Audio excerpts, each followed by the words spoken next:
देखें तो ऐसा प्रतीत होता है कि समाज में बहुत परिवर्तन आ रहा है, बहुत बदलाव आ रहा है, लेकिन सदियां बीत जाने के बाद भी वह स्त्री जिसे ईश्वर की सर्वोच्च कृति माना जाता है, दुर्गा, सरस्वती, लक्ष्मी के रूप में पूजा जाता है, वही उत्पीड़न की सबसे ज्यादा शिकार होती है। उत्पीड़न न केवल उसे शारीरिक तौर पर पीड़ा पहुंचाता है, बल्कि मानसिक तौर पे भी उसे बीमार करता है। उत्पीड़न का उसके जीवन पर, उसके स्वास्थ्य पर, उसके विचारों पर, उसकी सोच पर क्या असर पड़ता है, इसकी हम और आप कल्पना भी नहीं कर सकते। आज के हमारे इस कार्यक्रम में हम चर्चा करेंगे महिला उत्पीड़न एवं स्वास्थ्य विषय पर। जानेंगे कि आखिर इसके कारण क्या है, इसके प्रभाव क्या है और इसकी रोकथाम हम किस प्रकार से कर सकते हैं। इस विषय पर चर्चा करने के लिए आज हमारे बीच स्टूडियो में हमने आमंत्रित किया है दो बहुत ही मुख्य अतिथियों को। डॉक्टर सूर्या बाली, नमस्कार, जो कि नोडल ऑफिसर हैं टेलीमेडिसिन कम्युनिटी एवं family medicine department AIIMS Bhopal में, और सारिका सिन्हा जी को, जो कि रीजनल मैनेजर एक्शन 8 और गौरवी संस्थान की सदस्य भी हैं। आप दोनों का इस कार्यक्रम में बहुत बहुत स्वागत है। शुक्रिया।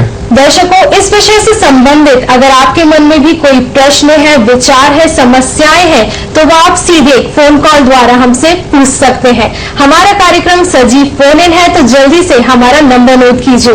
हमारा नंबर है 0755 266 0049। आप चाहें तो हमें टोल फ्री नंबर पर भी संपर्क कर सकते हैं। हमारा टोल फ्री नंबर है 1800 233 0040। डॉक्टर सारिका जी, सबसे पहले तो मैं आपसे यही जानना चाहूंगी कि महिला उत्पीड़न, वायलेंस अगेंस्ट जो विमेन है, तो आखिर ये है क्या, किसे कहते हैं?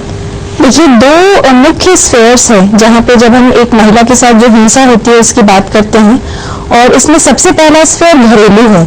तो घर के अंदर जो एक औरत पे हिंसा होती है, और आप 2006 के बाद देखिए पहली बार एक कानून बना है जिसके तहत इसको बिल्कुल राजनैतिक रूप से रिकॉग्नाइज किया गया है।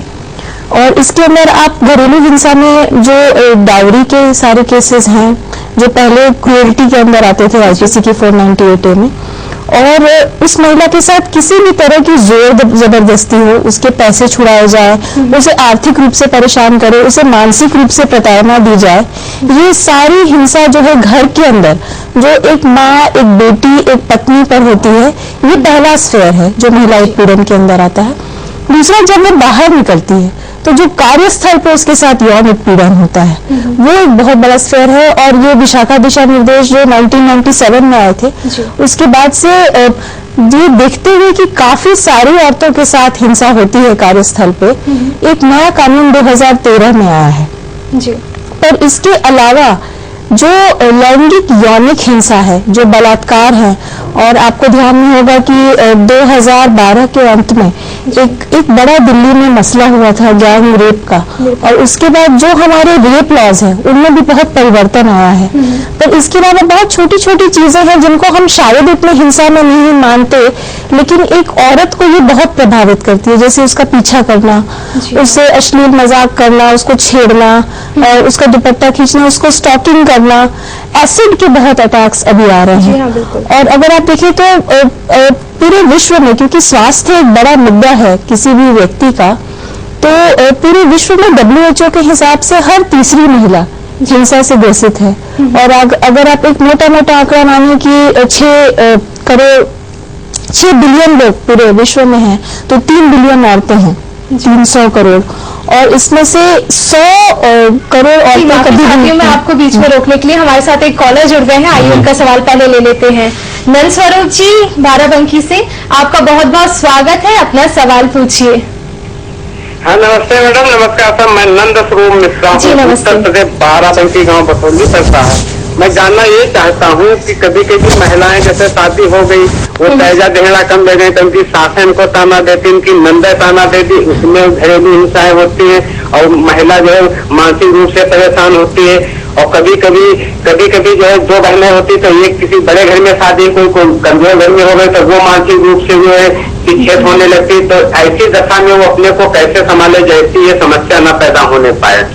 जी सारिका जी। देखिए, एक तो ये है कि बहुत सारे हेल्पलाइंस हैं जो औरतों के लिए हैं और बहुत सारी गैर शासकीय संस्थाएं हैं, पर ये जो घर के अंदर खासकर हिंसा की बात कर रहे हैं, जो नंद की बात कर रहे हैं, उसको लेके एक पूरा कानून है घरेलू हिंसा के विरुद्ध महिलाओं का संरक्षण, और इसके तहत 4 अलग अलग तरह के लोगों के पास वो जा सकती हैं। वो पुलिस के पास जा सकती हैं, वो अस्पताल में जा सकती हैं, वो 100 नंबर या 1090 फोन कर सकती हैं, जो भी उनके आसपास के, और हर राज्य में आज के दिन में एक महिला हेल्पलाइन है महिलाओं की मदद करने के लिए, या वो सीधा मजिस्ट्रेट के पास जा सकती है जो कि उनको एक अंतरिम आदेश देगा उनके संरक्षण का। तो एक पूरा कानून है, पर उससे ज्यादा मुझे ये लगता है कि कोशिश करनी चाहिए अपने परिवार से बात करने से शुरुआत करनी। हमारी स्क्रीन पर भी दिखाया जा रहा है हेल्पलाइन नंबर 1090, जिसके बारे में अभी आपने बताया। जी हाँ, और मुझे लगता है कि ऐसी औरतों को जब शुरुआती हिंसा की होती है तो उन्हें अपने परिवार में ये बात करनी चाहिए, अपने दोस्तों से बात करनी चाहिए और आसपास के लोगों से भी बात करनी चाहिए। इतनी इस हद तक हिंसा में से है कि कई बार हम जानते हैं कि औरतें मारी जाती हैं और वो आत्महत्या या किसी दूसरे तरह का एक्सीडेंट दिखाया जाता है, पर असल में वो ये चीज होती नहीं है। तो ये सारे शासकीय और गैर शासकीय संगठन हैं जो उनकी मदद के लिए हैं। और मैं एक और बात जो कहना चाहती हूँ, जो ये कह रही थी कि अक्सर ये औरतें आपस में लड़ती हैं, तो हमको ऐसा सुनाया जाता है कि औरतें की दुश्मन होती है, पर ऐसा वाकई में नहीं है। क्योंकि आप हर परिवार में देखिए भाइयों के बीच में प्रॉपर्टी को लेकर मसला होता है, पर हम कभी ये नहीं होती हैं। जी, तो ये भी जो सामान्य प्रचलित सोच है ना, उसके खिलाफ थोड़ी हम लोगों को बात करनी चाहिए और मानसिकता भी वो बनानी चाहिए। बिल्कुल। डॉक्टर वाली, मैं आपसे जानना चाहती हूँ कि आपके अकॉर्डिंग महिला उत्पीड़न क्या है, और जो पहले स्थिति थी और आज जो स्थिति है, क्या आपको उसमें कोई अंतर दिखाई देता है? देखिए, महिला उत्पीड़न ऐसी बहुत ज्यादा बदलाव नहीं आया है। अगर हम देखें कि पुरुषों की मानसिकता में बदलाव नहीं आया है, जब तक पुरुष की मानसिकता, चूंकि हमारा कहते हैं पुरुष प्रधान समाज है, तो ये पुरुष प्रधान समाज की सोच भी पुरुष प्रधान ही है।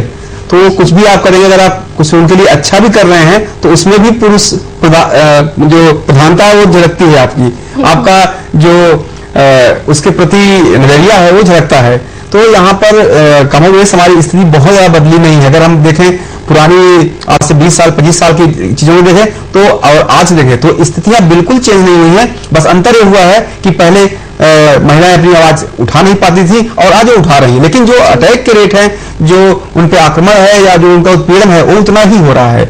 जी। अभी क्या हो रहा है कि मीडिया के इन्वॉल्व हो जाने से, औरतों के पढ़े लिखे हो जाने से, उनको जॉब में हो जाने से, उनके अंदर सेल्फ कुछ बातें आ गई जिसको वो रोक सकती हैं, अपनी आवाज उठा सकती हैं। तो इसके नाते हमको लगता है कि बहुत ज्यादा दिखाई पड़ रहा है आजकल और सब लोग जागरूक हो गए हैं। ऐसा नहीं है। तो ये चीजें हम उस वजह से देखें कि ये बिल्कुल हो ही ना। अगर हिंसा नहीं होगी तो obvious सी बात है उसको महिला जो है ऊपर नहीं ले आएगी। आपसे चर्चा को जारी रखेंगे। विकास जी हमारे साथ जुड़ गए हैं, आगरा उत्तर प्रदेश से। आइए उनका सवाल जानते हैं। विकास जी, आपका बहुत बहुत स्वागत है, अपना प्रश्न पूछिए।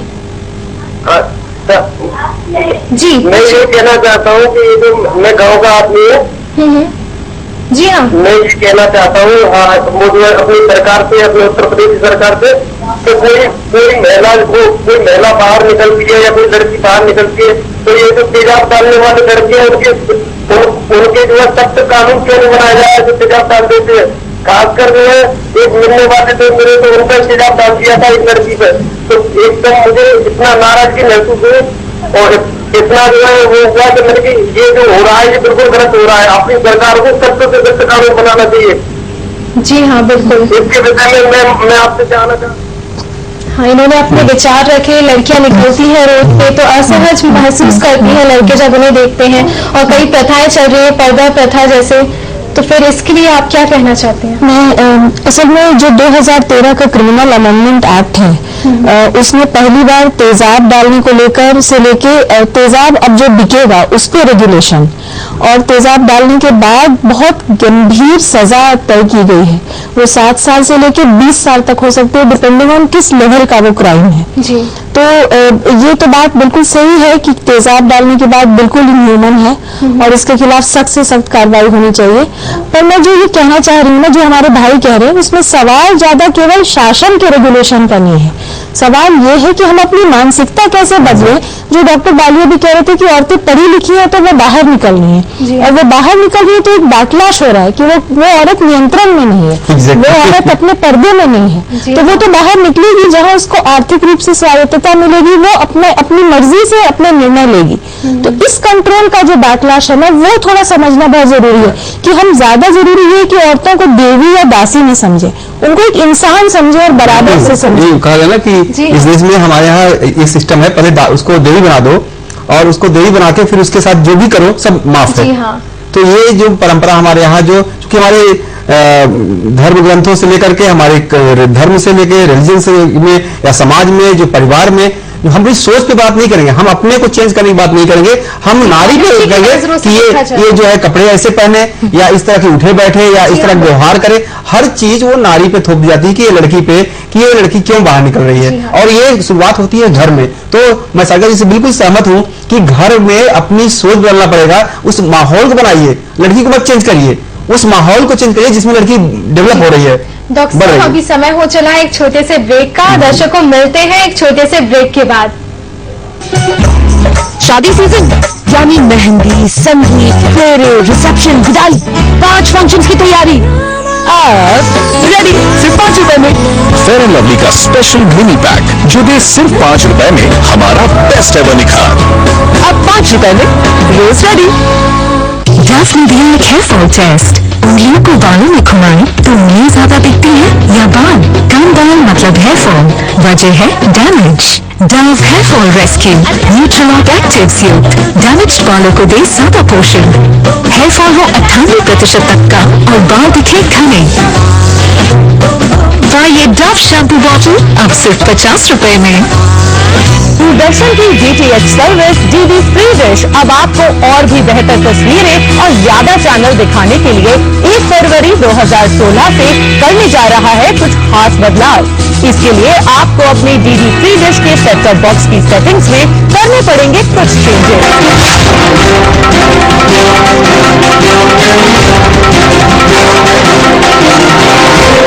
सबसे पहले अपने सेट टॉप बॉक्स के रिमोट से मेन्यू दबाएं।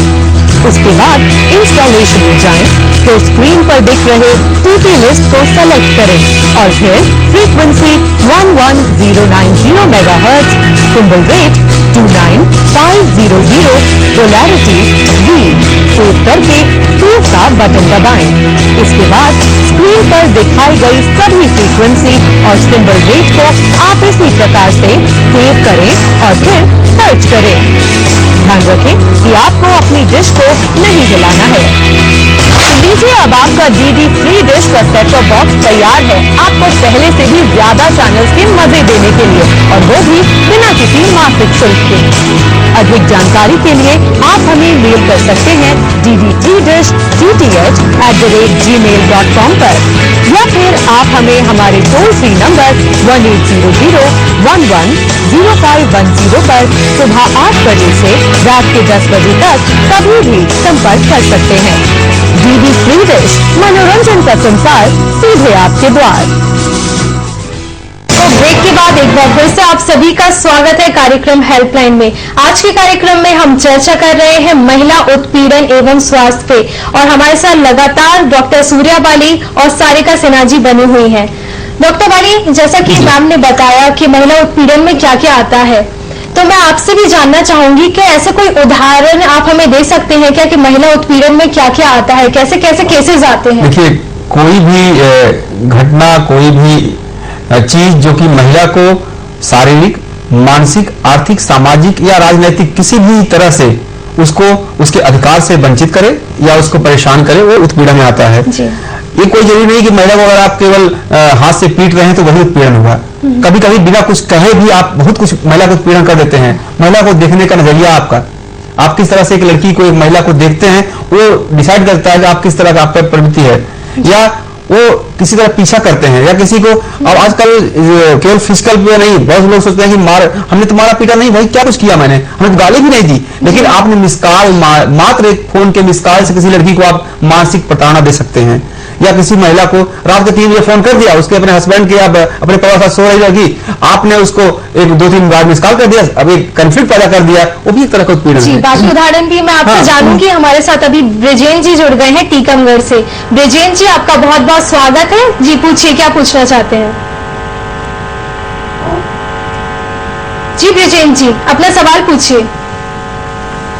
क्या आपको हमारी आवाज मिल रही है? नमस्कार मैम। जी नमस्कार। मैं ब्रिजेन सिंह फरहाद डिस्ट्रिक्ट टीकमगढ़ की नवाड़ी से बोल रहा हूँ जी। सर, मैं वाली की सेवा बात करना चाह रहा हूँ। मेरा कहना है आपसे, आपने पिछली बार बताया था 104 नंबर जो टोल फ्री था स्वास्थ्य से संबंधित, आजकल जो लगता ही नहीं है, 2-4 नंबर से बोलना भी रहा है। और दूसरी बात मेरी ये है, जो मैंने अभी नंबर बताया 1090 और 100 वाला, जो महिलाओं के लिए होता है, कई बार महिलाएं इस नंबर को लगाते हैं लेकिन कोई रिसीव ही नहीं करता, या फिर बहुत ज्यादा बिजी जाता है, या फिर रिसीव होता है तो इसके ऊपर कोई कार्रवाई नहीं होती है। तो ऐसा क्यों होता है? एक बार दिल्ली की घटना है, एक लड़की 100 नंबर। जी धन्यवाद। मैं आपके कंप्लेन से, आपके सुझाव से बिल्कुल सहमत हूं, क्योंकि कभी कभी क्या होता है कि आप फोन लगा रहे हैं, उसी समय दूसरा कॉलर जो है उस दूसरे लाइन पे है, तो उस समय ऐसी कंडीशन होती है कि आपका कॉल बिजी जाता है, तो आपको थोड़ा सा धैर्य रखना पड़ेगा, या दोबारा मिलाना पड़ेगा, या कभी कभी टाइमिंग, जैसे हमारे कॉल सेंटर की आपने बात की 104 की, तो हमारा कॉल सेंटर सुबह के 10 बजे से 5 बजे तक ही चलता है। तो जो स्वास्थ्य की समस्याएं इस पीरियड की हैं, उस पे आप उसी टाइम को देंगे। अगर आप 5:10 पे या 5-5:30 बजे या 6 बजे रात में करेंगे तो कोई उठाएगा नहीं उस फोन को। तो हम कोशिश कर रहे हैं कि हमारे पास भी थोड़ा सा मैन पावर की शॉर्टेज है, जैसे ही हमारे पास मैन पावर जाएगी तो हम इसको एक्सटेंड कर देंगे। जी, एम्स की स्वास्थ्य सेवा है, ये हेल्पलाइन चलाया जा रहा है 104 जी। और इस पे अगर संपर्क करना हो तो सुबह 10 से लेकर शाम के 5 बजे तक दर्शक संपर्क कर सकते हैं। एक और लाइन जोड़ना चाह रही थी, जो गौरवी का एक 24/7 चलता है, जो एक वन स्टॉप क्राइसिस सेंटर है, और उसका नंबर 1800-1800-233-2244 है। और मैं ये बात से सहमत हूँ क्योंकि इतने सारे प्रकरण हैं हिंसा के, क्योंकि लगातार फोन लाइंस बिजी रहती हैं। पर जैसे वो कह रहे हैं कि आपको 1090 पे फोन रिसीव नहीं कर रहा है कोई, तो क्राइम्स अगेंस्ट वुमेन का एक अलग पूरा सेल है पुलिस का। आप उनको चिट्ठी लिख के जरूर ये बताएं कि कॉल रिसीव नहीं हो रहे हैं, और आप अपनी शिकायत जो है पास के थाने में भी कर सकते हैं अगर आप बहुत दूर नहीं जा पा रहे हैं। आज के दिन में औरतों के लिए, खासकर औरतों पर अगर हिंसा हो तो उनके लिए अलग से प्रावधान है कि वो 0 FIR भी कर सकती है। मतलब अगर वो नजदीकी थाना बार बार जा रही हैं और उनको मदद नहीं मुहैया हो रही है, तो एक तो ये कि आप चिट्ठी अलग से लिखिए सुप्रिंटेंडेंट ऑफ पुलिस को, लेकिन एक औरत किसी भी थाने में जाके 0 FIR दर्ज करा सकती है। तो ये कमी नहीं है, मतलब आप ऐसा ना समझे कि फोन कॉल्स रिसीव नहीं हो रहे तो उस औरत को सहायता नहीं मिलेगी। जी, 0 FIR के बारे में आपने बहुत अच्छा बताया। डॉक्टर वाली, जैसा फोन कॉल से पहले हम बात कर रहे थे कि उत्पीड़न के जो केसेस होते हैं, तो उसके उदाहरण आप बता रहे थे कि इस कैटेगरी में क्या क्या आता है। देखिए, दूसरी कैटेगरी इस तरह के उत्पीड़न की है कि आप घर में जनरली होता है, हम कोशिश करते हैं, हम बाहर की चीजों को छोड़ के अपने घर से शुरुआत करते हैं। जी हाँ। घर में बहुत सारा उत्पीड़न होता है। पहला तो होता है कि ताने मारना बहुत बड़ा एक उत्पीड़न है महिला का, चाहे पति के द्वारा हो या सासू के द्वारा हो या घर के किसी अन्य सदस्य के द्वारा हो या पड़ोसियों के द्वारा हो। तो क्या होता है कि उस ऐसी कंडीशन में महिला व्यक्त तो नहीं कर पाती है अपने, चूंकि सामाजिक परिवेश को देखते हुए, परिवार के जो कल्चर है उसको मेंटेन रखने के लिए वो सैक्रिफाइस करती है, बहुत सारा आवाज नहीं उठाती है, लेकिन वो अंदर ही अंदर घुटती है, उस बात को लेकर उससे घुटन होती है और वो एक तरह से प्रताड़ित होती रहती है। तो अपने आप में एक तरह के भी बहुत ही इंपॉर्टेंट उत्पीड़न है। जी बिल्कुल। हमारे साथ फोन कॉल पे जुड़ गए हैं रामलाल जी जबलपुर से। आइए इनका सवाल जी रामलाल जी। रामलाल जी, आपका बहुत बहुत स्वागत है, पूछिए अपना प्रश्न। क्या आपको हमारी आवाज मिल रही है? जी रामलाल जी, अपना प्रश्न पूछिए। जी मैडम, नमस्कार। नमस्कार। जी, हमें आपकी आवाज मिल रही है, अपना सवाल पूछिए। जी जी मैडम, जहाँ तक ग्रामीण क्षेत्रों की बात है, जी जहाँ तक ग्रामीण क्षेत्रों की बात है, तो ग्रामीण क्षेत्र में महिलाओं के उत्पीड़न को रोकने के लिए हम आम आदमी किस प्रकार से सहयोग करें, या जनसाधारण जो है वो किस प्रकार से कदम उठाए ताकि महिलाओं को उत्पीड़न खासकर ग्रामीण क्षेत्रों में रोका जा सके, या शासकीय कुछ ऐसी सहायता हमें मिल सके ताकि महिलाओं का उत्पीड़न हम पूर्ण रूप से, जहाँ रूढ़िवादी प्रथाएं हैं वहाँ इसका अंत हो जाए। जी सारिका जी, इनकी सोच और इनका जो प्रश्न है दोनों ही बहुत अच्छे हैं, तो इसका जवाब मैं आपसे जानना चाहूंगी। मैं एक तो इस भाई को बहुत बधाई देना चाहूंगी कि ये असल में रणनीति के तरीके से सोच रहे हैं कि कैसे ये रोकें। तो मैं सबसे पहली बात ये कहना चाहती हूँ कि ग्रामीण अंचल है तो आप अपनी ग्राम सभा जब आपकी लगती है, आप कृपया ये प्रतिवेदन लाएं ग्राम सभा में कि हम अपने गांव की किसी भी महिला के ऊपर कोई भी प्रकार की हिंसा नहीं होने देंगे। और पिछले साल हम करीब 350 ग्राम पंचायतों से जुड़े रहे हैं जहां पे ऐसे ज्ञापन वो लेकर आए हैं। तो ये है कि आप बिल्कुल इसको एक राजनीतिक मुद्दा करार कीजिए। और जो आपके यहाँ संगठन है जिसमें जो केवल औरतों के शायद नहीं है, आदमियों के भी हो, तो एक पुरुष जो अपनी पत्नी को मार रहा है तो सारी औरतों का दल जाकर उससे बात करे, पर केवल ये औरतों का दल नहीं, उसके साथ पुरुष भी हो जो ये बोले कि कोई किसी औरत को मारने में कोई मर्दानगी नहीं है ना, मर्दानगी उसकी इज्जत करने में है। तो ये छोटी चीजों से आप शुरुआत कर सकते हैं और फिर तो बहुत सारे कानून हैं। अगर इसके बाद भी वो व्यक्ति नहीं सुने, अगर आपकी कम्युनिटी बेस्ड सिस्टम वर्क नहीं करे, तो पूरी न्यायिक प्रणाली है जिसमें आप जा सकते हैं उस महिला की मदद मैं ऐड करना चाहूंगी। रामलाल जी ने बहुत ही संवेदनशील प्रतिभा है गांव के परिवेश में। वहां पर आप देखें कि गांव का जो हमारा सिस्टम है और वहां पर भी महिलाओं की कैटेगरी हम सब कैटेगरी में देखते हैं इस उत्पीड़न को। अगर आप गांव में देखिए जो सामाजिक ढांचा है जो हमारे समाज का, कि एक अपर कास्ट, लोअर कास्ट और जो हमारा कास्ट सिस्टम है, कास्ट सिस्टम को अगर आप देखें तो कास्ट सिस्टम में बहुत सारे औरतों को, जैसे अपर कास्ट के लोग या टांट कसते हैं, लड़की अगर किसी दलित परिवार या किसी ट्राइबल आदिवासी परिवार से निकल रही है तो अगर अपर कास्ट के लड़के हैं तो वो जा रहे हैं तो वो उनको उस तरह से वो अधिकार समझते हैं। अगर हम कुछ बोल रहे हैं उसको कह रहे हैं तो they feel that is my right. तो कभी कभी ये मेंटालिटी जो समाज में हमारा ढांचा है न किसी समाज के किसी दो तरफ हो सकता है, डिपेंड करता है कि पॉपुलेशन किस तरह की वहां पर है। तो ये दो तरह होता है, ऐसा नहीं कि अपर कास्ट लोअर कास्ट है, लोअर कास्ट का भी होता है अपर कास्ट पे। ये डिपेंड करता है कि किस, तो बहुत सारा मैंने घटनाएं मैंने देखी हैं जहां पर कि महिला चाह के भी आवाज नहीं उठाती हुई, क्योंकि उसको वहां से थ्रेट मिलता है कि अगर तुम बताओगी तो उससे क्या होता है, वो जाके सुसाइड कर लेती है या बहुत सारे सामाजिक लज्जा बस अपनी बात कह नहीं पाती है। तो ये मेरे ख्याल से बहुत वाजिब बात उठाया डॉक्टर बाली ने, क्योंकि समाज में देखिए पावर स्ट्रक्चर्स तो हैं और विली मिली हमारा समाज अलग अलग जातियों में विभाजित भी है। तो पर ये जो कहते हैं ना कि संगठन में शक्ति है और सारी दुनिया हिलती है, तो अगर आपके संगठन बने हैं तो न्यायिक प्रणाली काफी है और काफी प्रोग्रेसिव लॉज हैं।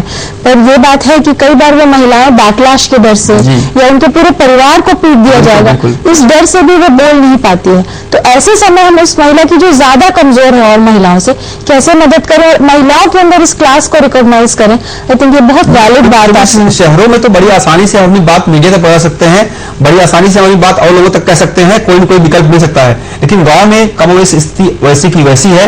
आज भी इतना विकास होने के बाद भी बहुत सारे ऐसे तबके हैं जो अपनी आवाज चाह के नहीं उठा पाते हैं, क्योंकि उनको डर है कि कहीं हमको पूरा हमको खत्म न कर दिया जाए, हमको मारने, हमको हमारा बहुत ज्यादा नुकसान ना हो जाए। तो सहना उनको सिखाया जाता है लड़कियों को कि सह लो बेटा, कोई बात नहीं है, इसको थोड़ा सह लो। वो सहना सिखाना भी एक तरह से गलत है। जी बिल्कुल। सारिका जी, इसके लिए आपकी जो गौरवी संस्था है काफी काम कर रही है, तो मैं चाहूंगी आप दर्शकों को बताएं, क्योंकि उन्हें इतनी नॉलेज नहीं है इसके बारे में, कि आखिर ये संस्था किन किन चीजों के लिए काम करती है और ये क्या है। गौरवी असल में जो स्वास्थ्य विभाग है मध्य प्रदेश का, पुलिस और एक्शन एड जिस संस्था से मैं आती हूँ, हम तीनों का एक जॉइंट वेंचर है और ये मध्य प्रदेश का पहला वन स्टॉप क्राइसिस सेंटर है। तो जो भोपाल में यहाँ के जो सरकारी शासकीय अस्पताल है, जेपी अस्पताल, वहाँ पे हम लोग एक ही छत के नीचे कोई भी महिला जो हिंसा ग्रसित हो, जब वो हमारे पास आती है तो चूंकि वो शारीरिक रूप से भी कई बार बहुत शोषित होती है, तो उसकी पूरी चिकित्सकीय मदद, उसकी अगर डिलीवरी हो और उसकी हीलिंग की प्रक्रिया कैसे शुरू हो, दूसरा उसको काउंसलिंग करना ताकि वो उसके मन को जो क्षति पहुंची है वो धीरे धीरे उससे उबर सके, वो ये सोच सके कि वो जी सकती है। शायद उसके साथ कोई यौनिक शोषण हुआ है, इसका मतलब ये नहीं कि वो जिंदा लाश हो गई है, वो अभी भी जी सकती है, अपना साथी की तलाश कर सकती है। और तीसरा, अगर वो महिला गरीब हो तो उस महिला की पूरी न्यायिक मदद, मतलब पूरा लीगल केस हम लोग लड़ते हैं और अभी हम लोग कुछ ये भी कोशिश कर रहे हैं कि ये महिलाएं अपने पैरों पे कैसे खड़ी हों। तो कई महिलाओं ने ड्राइवर्स की ट्रेनिंग की है, कई महिलाओं ने अलग अलग जाकर अलग अलग प्रशिक्षण प्राप्त करके नौकरियां शुरू की है, और महिला बाल विकास के साथ भी अभी हमारा एक गठबंधन हुआ है। तो जो बात डॉक्टर बाली कह रहे थे ना कि तू बोलेगी मुंह खोलेगी तभी तो जमाना बदलेगा, तो आपने बहुत सही बात कही है कि अगर स्थिति में महिला शारीरिक घाव तो भर जाते हैं, अगर किसी महिला को आपने थप्पड़ मार दिया या उसको कुछ कट हो गया या यौनिक शोषण हो गया, वो सब चलेगी, लेकिन जो मानसिक आघात पहुंचता है, जो मानसिक उत्पीड़न है, वो बहुत ही मुश्किल से जाता है। महिला का घाव तो भर जाएगा, लेकिन जो उसके दिमाग पे चोट लगती है, जो सोच पे चोट लगती है, जो उसके समाज के प्रति जो नजरिया है वो बदलता है, एटीट्यूड उसका बदलता है, उसको करेक्ट करना हमारा बहुत ही बड़ा धर्म है, और हमें सबको मिलकर उस मानसिकता को बदलना पड़ेगा जो कि उसके मानसिक असर डाल रहा है। और क्योंकि मैंने देखा है कि बहुत सारी महिलाएं आत्महत्या कर लेती हैं, ट्रेन की पटरियों पर कट जाती हैं, कुएं में कूद पड़ती हैं, नदी में कूद पड़ती हैं, फांसी लगा लेती हैं, नसें काट लेती हैं। ये सब घटनाएं हमारे साथ रोज होती है, हम लोग रोज दो चार होते हैं। क्यों? क्योंकि वो सारी घाव भरने के बाद भी समाज उनको जीने नहीं देता, वो ताने मारता रहता है या उनको बुरी नजरों से देखता है, उसके प्रति एक गलत रवैया अख्तियार करता है। तो ऐसे कंडीशन में हमें शारीरिक स्वास्थ्य जो हो रहा है उसको देखकर मानसिक स्वास्थ्य पर भी ध्यान देना पड़ेगा। जी, नेशनल क्राइम रिकॉर्ड ब्यूरो की जो डाटा है उसके अनुसार जो क्राइम्स है अगेंस्ट वुमेन में, तो ये पिछले 10 साल में जो केसेस हैं जस्ट डबल हो गए हैं, और हर घंटे में कम से कम 26 केसेस आते हैं और हर 2 मिनट पे एक केस दर्ज होता है। ये काफी बढ़ गए हैं। तो मैं आपसे जानना चाहूंगी सारिका जी कि आखिर इसके मूल कारण क्या है? देखिए, एक तो आप बहुत स्पष्ट ही समझिए कि हम एक पुरुष प्रधान समाज में रहते हैं, और इस पुरुष प्रधान समाज में औरतों को उनकी जगह पे रखने के लिए उन पे हिंसा बिल्कुल जायज है। तो घरों के अंदर हम औरत को कंट्रोल करने के लिए इस पे हिंसा करते हैं, अगर वो बाहर निकल गई तो हिंसा करते हैं, और इसको हम इन लफ्जों का जामा पहनाते हैं कि इसने कुछ न कुछ तो ऐसा किया होगा, 9 बजे रात में घूम रही थी, कम कपड़े पहन के घूम रही थी, उसी को दोषी ठहराते हैं। किसी भी प्रकार की हिंसा के लिए वो औरत रिस्पॉन्सिबल है, तो उसने कुछ किया होगा। ये नहीं कि जो वो परपिट्रेटर है उसने गलत किया, ये नहीं मानते। और यही जो मानसिकता है ना, इसके कारण इतनी हिंसा बहुत सिस्टमिक है औरतों पे, और बहुत इस स्ट्रक्चर का, इस पूरे समाज का एक भाग है। और जहां हम बराबरी में विश्वास करने लगेंगे वहां ये हिंसा बहुत कम होगी।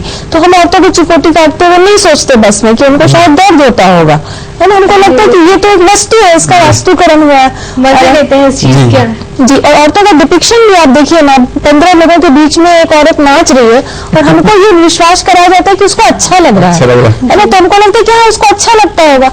औरतों की ना का मतलब हाँ है, आप सारे मुहावरे हमारे लीजिए। जी हाँ, मजबूरी भी हो सकती है। हमारा जो परवरिश है, हम तो हमेशा बार बार फोकस करते हैं घर में अगर लड़का लड़की है, वो लाख पढ़ा लिखा परिवार हो, लाख अपने कायम बहुत एडवांस फैमिली है, अगर 2 बच्चे स्कूल से आ रहे हैं, लड़का और लड़की, तो माँ लड़की से ही कहेगी भैया का बस्ता उधर रख दो, भैया को गिलास पानी दे दो, भैया के लिए प्लेट लगा दो। तो लड़की को ही एक नॉर्म हमारा जो शुरू से ही जो है वो जेंडर बाइस्ड है कि हमेशा से ही लड़की को एक बोला जाए कि तू ऐसा करेगी, तू इस तरह कपड़े पहनेगी, तू इस तरह के बाल रखेगी, तू ऐसे नाक कान छिदवाएगी, तू ऐसे चलेगी। उसको क्यों बार बार टुकारा, तू ऐसे ही करेगी। तो ये जो हमारा जो ट्रेडिशनल सोच है कि तुम्हें ऐसा ही करना है, क्योंकि ये सामाजिक ढांचा हमारा है, तो ये हम समझते हैं गलत है। जी डॉक्टर बाली, मैं आपसे जानना चाहूंगी, जैसे स्वास्थ्य पे भी आज हम चर्चा कर रहे हैं, तो इन सब चीजों का एक महिला के स्वास्थ्य पर कुछ असर पड़ता है भी या नहीं? जी, आप स्वास्थ्य पे असर ना पड़ने का तो कोई सवाल ही नहीं है, और सब असर ही असर है। अगर आप देखें महिला को, और यह असर जैसे कहते हैं कि हम पहले अगर किसी महिला को उत्पीड़न होता है तो वो क्या करती है, खुद का नुकसान करती है। सबसे बड़ी बात है क्योंकि उसको शुरू से ही सिखाया गया है कि महिला जो है त्याग करती है, त्याग की मूर्ति होती है, देवी है। तो बेचारी अपने पति ने मार भी दिया, हाँ मार भी दिया पति को, तो मैक्सिमम वो हाथ नहीं उठाएगी या उसको कुछ नहीं बोलेगी, तो क्या करेगी, वो नाराज हो जाएगी। वो नाराज हो जाएगी तो वो खाना पीना छोड़ देगी, खाना पीना छोड़ देगी और जाके सो जाएगी। तो क्या करेगा, खाना नहीं खाने से ही अब उसको एसिडिटी होगी, उसको गैस बनेगा, उसको हेडेक होगा, बॉडी में ग्लूकोज की कमी होगी तो हेडेक होगा, बहुत सारे वो। अब वो खाना न खाने से क्या होगा कि अगले दिन उसमें एनर्जी नहीं बचेगी, तो वो टायर्डनेस फील करेगी। अब वो खाना नहीं बना रही है तो खाना बच्चों को भी असर पड़ेगा। तो क्या होगा, पति तो बाहर गया तो खा लेगा, कहीं से कहीं खा लेगा, लेकिन घर में कौन सफर कर रहा है, खुद सफर कर रही है, उसके बच्चे भी सफर। एग्जैक्टली। तो जब नाराज हो या उत्पीड़न हो आपका, तो आप बिल्कुल खाना ना खाएं। हम सभी महिलाओं से कहते हैं कि आप खाना बंद ना करें, आप और खाना खाएं, और सोचिए कि उस उत्पीड़न से कैसे बच सकते हैं। अगर आप ब्रेन में ग्लूकोज नहीं जाएगा, खाना नहीं खाओगी, तो सोच नहीं सकती हो कि उस उत्पीड़न से कैसे बचें। अगर आप स्वस्थ रहोगी तो आप अच्छे से सोच सकते हो कि हम इस उत्पीड़न हो रहा है हमारे खिलाफ उत्पीड़न पे कैसे हम सामना कैसे करें। जी हाँ, बिल्कुल। तो जरूरी है कि आप अपने स्वास्थ्य का ध्यान रखें और खान पान पे अपने ध्यान रखें। और इस बात के लिए बहुत सारे हेल्पलाइन जैसे हम लोग बता रहे हैं बार बार आपको कि इन बिंदुओं पर आप आवाज उठाना, पहले आवाज गर्म उठाइए, बात करिए। अगर आप बात नहीं करेंगी, कोई भी आपको बात करे उससे बात करिए, कोई आपको मार नहीं डालेगा, आप बात करिए। अगर लगता है बात से बात नहीं बन रही है तो आगे बहुत सारे उपाय हैं। जी कई बार ऐसा होता है। हाँ जी बिल्कुल। मैं बस इसमें ये जोड़ना चाह रही थी कि स्टार्टिंग फ्रॉम प्रोडक्शन, जो औरत के पूरे उत्पादन करने की क्षमता है, जब वो पिटती है और जब वो कार्यस्थल पे आती है या वो घर के अंदर काम करती है, वो पूरी क्षमता उसकी धीरे धीरे कम होने लगती है, उसका आत्मविश्वास कम होने लगता है। हमने ऐसी औरतों को देखा है जो पूरी तरह कुपोषित हो जाती हैं, उनके बच्चे जो है वो फर्दर कुपोषित होते हैं, उनको मिसकैरेज होने का बहुत ज्यादा डर रहता है, कई बार वो अबॉर्ट कर जाते हैं, उनको पता नहीं होता उन्होंने अबॉर्ट किया है। पूरी जो उनकी यौनिकता है उसका पूरा कंट्रोल और वो सपने देखना भी बंद कर देती है ना। तो में चली जाती है। बिल्कुल जी। और ये जो बोल रहे हैं डॉक्टर वाली, मतलब इसका बहुत बड़ा रिपरकशन है स्वास्थ्य पे। और आप देखिए अभी 1990 के बाद से पूरे विश्व स्तर पे इसको रिकॉर्ड करना शुरू किया है, क्योंकि महिला और के ऊपर जो हिंसा है और उसका स्वास्थ्य, ये दोनों बिल्कुल डायरेक्टली रिलेटेड है। और जितनी ज्यादा उस पर हिंसा होती है उतना ही उसका पूरा स्वास्थ्य बिगड़ता जाता है। सारिका जी, कई बार क्या होता है, कुछ पड़ोसी होते हैं, रिश्तेदार होते हैं जो कि इस चीज की कंप्लेन करना चाहते हैं, लेकिन वो नहीं कर पाते हैं क्योंकि जिस स्त्री के साथ ये हो रहा है, उत्पीड़ित किया जा रहा है, वो कह देती है ये हमारा पारिवारिक मामला है, इसमें दखल ना दे। तो क्या ऐसे लोग कहीं जाके कंप्लेन कर सकते हैं, सहायता कर सकते हैं? देखिए, सुयो मोटो तो कंप्लेन कई बार अलग अलग कमीशंस लेते हैं अखबार की रिपोर्ट पर भी, पर इसमें वही बात है जो हम लोग पहले कह रहे थे कि पुरुष प्रधान समाज जो है उसमें औरतें भी ये मानती हैं कि हम अपने पति की इज्जत को क्यों उछालें, और उनको भी ये लगता है कि घर के अंदर जो है मामला वो घर के अंदर का ही रहे। इसीलिए ये जो पूरी मानसिकता है ना, वो बदलने की सबसे ज्यादा जरूरत है। शिकायत तो हो जाएगी पर वो महिला शिकायत वापस ले लेगी कई बार, और इसीलिए हम उस औरत को इक्विप करने पे ज्यादा जोर डालते हैं कि वो ये मानना बंद करे कि ये हिंसा एक परंपरा का हिस्सा है, ये परंपरा का हिंसा नहीं है, कहीं भी हिंसा हो वो अन्याय है, और हम बोल रहे हम संविधान को मानते हैं। आपको जानना जरूरी होगा कि डॉक्टर वाली, हमारे पास समय की थोड़ी कमी है, तो मैं जी आप जो बोल रहे हैं हम ये कह रहे थे कि इस औरत को खुद को स्ट्रांग करना पड़ेगा। वो कमजोरी है, कमजोर कमाल, उसके पास पैसे नहीं है, वो सेल्फ डिपेंडेंट नहीं है, स्वावलंबी नहीं है, इसलिए वो डरती है कि अगर पति उनको निकाल दिया घर से मैं कहाँ जाऊंगी। तो पहले उसको खुद को आर्थिक तौर पर मजबूत होना पड़ेगा, पढ़ाई के तौर पे अपने को मजबूत करना पड़ेगा, आवाज उठानी सीखनी पड़ेगी और ना कहना सीखना पड़ेगा। जी बिल्कुल। जाते जाते आप क्या मैसेज देना चाहेंगे दर्शकों को? डॉक्टर बाली, आप क्या मैसेज? हम चाहेंगे कि आप कोई भी हिंसा आपके खिलाफ होती है, आप उसको तुरंत उसका प्रतिकार करें, उसका विरोध करें, और जितना जल्दी हो सके उसको और लोगों तक पहुंचाएं, अपने तक न रखें। जी सारिका जी, आप भी क्या बोलना चाहेंगे? मैं अपने पुरुष साथियों से कहना चाहती हूँ कि किसी भी महिला पे हिंसा हो रही हो तो उसको ना होने दें, और वो इस अन्याय के खिलाफ इस तरह से उठें जैसे इसी में गरिमा हो, और यही असल इंसानियत हो। जी सारिका जी और डॉक्टर बाली, आप इस कार्यक्रम में आए, इतनी महत्वपूर्ण चर्चा की, इतनी जानकारी दी, इसके लिए आप दोनों का बहुत बहुत धन्यवाद। दर्शकों, बेहतर जिंदगी और श्रेष्ठ समाज के लिए सबसे जरूरी चीज है संवेदना। अगर मनुष्य संवेदनशील है, परिवार संवेदनशील है और समाज संवेदनशील है तो काफी सारी परेशानियां, दुख अपने आप खत्म हो जाते हैं। तो इसी के साथ मुझे दीजिए इजाजत, फिर मिलेंगे अगली बार। नमस्कार।